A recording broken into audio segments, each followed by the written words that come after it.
মুক্তিযোদ্ধারা তাদের সামনে ধানের শীষ ছাড়া আর কোনো বিকল্প নেই। মুক্তিযুদ্ধকে অস্বীকার করে বাংলাদেশ হয় না। মুক্তিযুদ্ধকে অস্বীকার করে আপনি কোনো পরিবর্তন করলে তাদের বিএনপি সমর্থন দেবে না।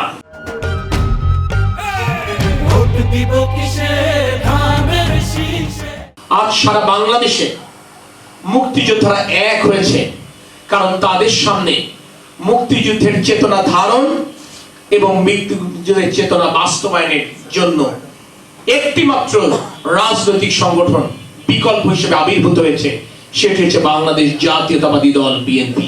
তাদের সামনে ধানের শীষ ছাড়া আর কোনো বিকল্প নেই, কারণ তারা যাদের বিরুদ্ধে লড়াই করেছিলেন সেই রাজাকার আলবদরেরা তাদের সামনে ছড়ি ঘোরাবে এবং তাদেরকে প্রতিনিয়ত তাদের অপমান অপদস্থ হতে হবে, এটি নিশ্চয়ই তারা সহ্য করবে না। তাই বীর মুক্তিযোদ্ধা দল, বীর মুক্তিযোদ্ধা জিয়াউর রহমানের দল বিএনপি, মুক্তিযোদ্ধার দল বিএনপি, বেগম খালেদা জিয়ার দল বিএনপি, তরিকুল ইসলামের দল বিএনপি আজ মুক্তিযোদ্ধাদের প্রতি মুক্তিযুদ্ধের প্রতীক হিসেবে আবির্ভূত হয়েছে।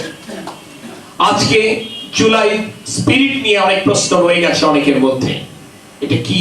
এখানে মুক্তিযুদ্ধ আপনারা দেখেছেন, জুলাই সনদ যখন তৈরি হয়েছে আজকে অনেকে অতি বিপ্লবী কথা বলেছে।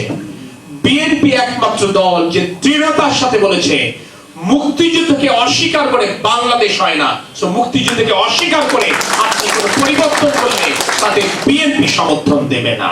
মোটা দাগে আসলে এখানে সংস্কার নিয়ে যে কথাগুলো হয়েছে সেখানে মূলত প্রধানমন্ত্রী এবং রাষ্ট্রপতি ক্ষমতার ভারসাম্য আনা এবং সংসদীয় গণতান্ত্রিক ব্যবস্থাকে আরো জোরদার করা।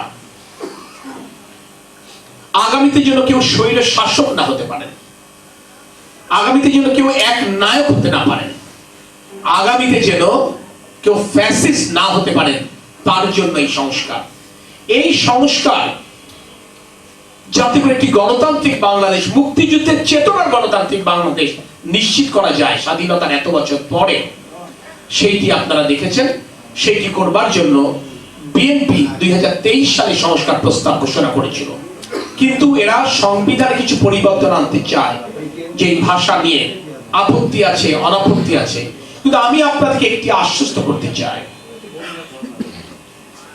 রাজনৈতিক সংগঠন হিসেবে বিএনপি, জিয়াউর রহমানের দল বিএনপি, জিয়াউর রহমানের সন্তান তারেক রহমান মুক্তিযুদ্ধের অবমাননা হয়, মুক্তিযোদ্ধাদের অবমাননা হয়, এমন কাজ বাংলাদেশ ইনশাআল্লাহ করতে দেবেন না।